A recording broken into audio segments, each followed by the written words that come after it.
Alright, so candidate number 2, ready ka na para...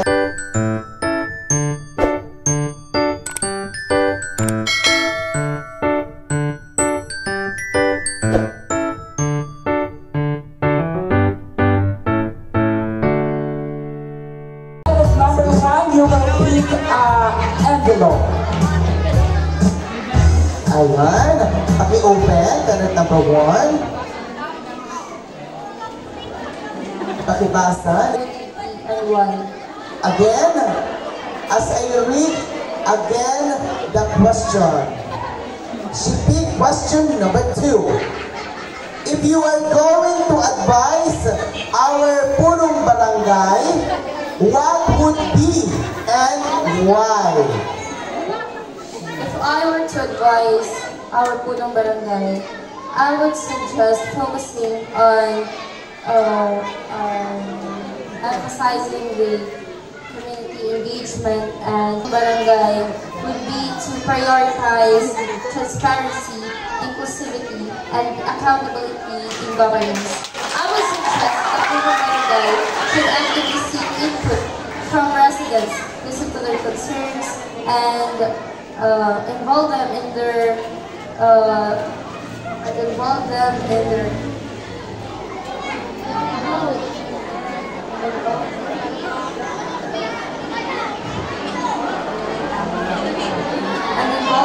decision-making processes that affect the community. By fostering a culture and open for communication and prioritization, the punong barangay can ensure that the policies and initiatives will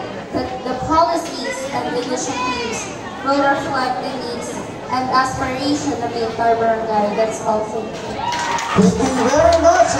Candidate number 1. Bago siya makasagot. Yes, you are right.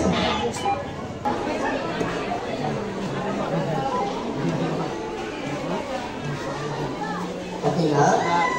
Alright, she picked question number 7.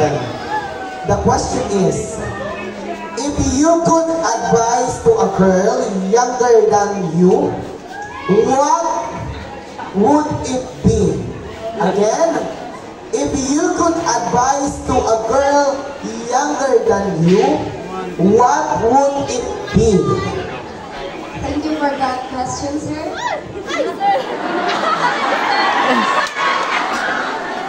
If I advising a young, always believe in yourself, be kind of others, and never be afraid to chase your dreams.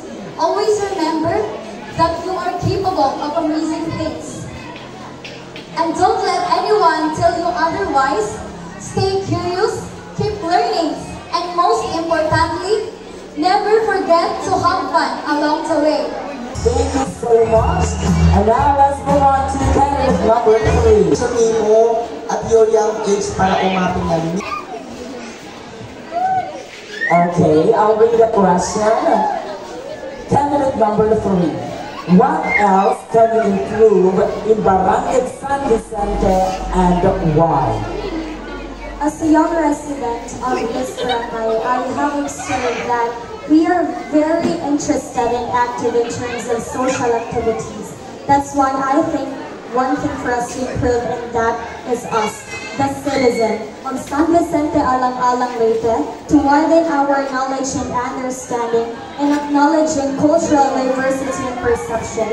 This includes our language, accent, culture, tradition, beliefs, interests, and most especially our social capabilities, such as celebrating Flores de Mayo and Santa Cruz during the month of Everyone comes together to lend a hand. This unity and mutual support makes our barangay an exceptional place to live on, and I believe it is something we all can be proud of. Anyways, a barangay will not be called a barangay without its people. Thank you. Wow! Another very, very well said! Thank you so much. Alam mo, Franz, habang sumasagot si candidate number Number 4.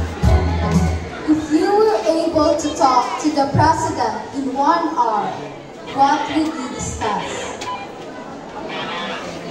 As I read again the question, she picked question to talk the president in 1 hour. What would you discuss? Again, if you were able to talk the president in 1 hour, what would you discuss? As an environmental scientist who have been affected by super typhoon, extreme heat waves, and rising sea levels. Back then, Super Typhoon Yolanda had devastated communities, lost people's lives and properties, and extreme heat waves caused health issues and agricultural threats, and rising sea levels are submerging coastal homes, farmlands, and displacing communities. I would advocate for implementing sustainable practices, for investing in resilient infrastructures, and for prioritizing disaster preparedness to protect our country and its people. Because I believe that together, with strong leadership and collective effort, we can build a brighter future for everyone. And I thank you. Wow! Grabe, thank you so much, Daddy. Again, in what ways do beauty contests help in the women? As I was processing that question, I can't help but reflect on my journey being the Miss AMHS. Wait, but at our age, our other insecurities will never be a hindrance, but an asset for us to encourage every individual and be an example of inspiration, most especially to all the women out here who are afraid to show and be themselves. And that's what I'm showing you tonight. That we, women, are capable of wearing a crown, defining our own definition of beauty, and promoting our causes and the things that we believe in. Other than yourself, who should win this pageant and why? I believe that beauty pageant is not all about the beauty. All about the beauty.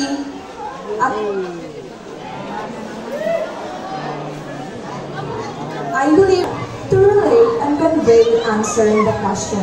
I believe that other than myself, who should win in this pageant is the woman that have a kind of passion, work hard, giving to all their experience, trying to herself to be the model of the society. Because pageantry and deserving to be the beauty queen is the one who can give all their heart to the people, not for fame, but the product of herself. And I thank you. Okay, thank you so much.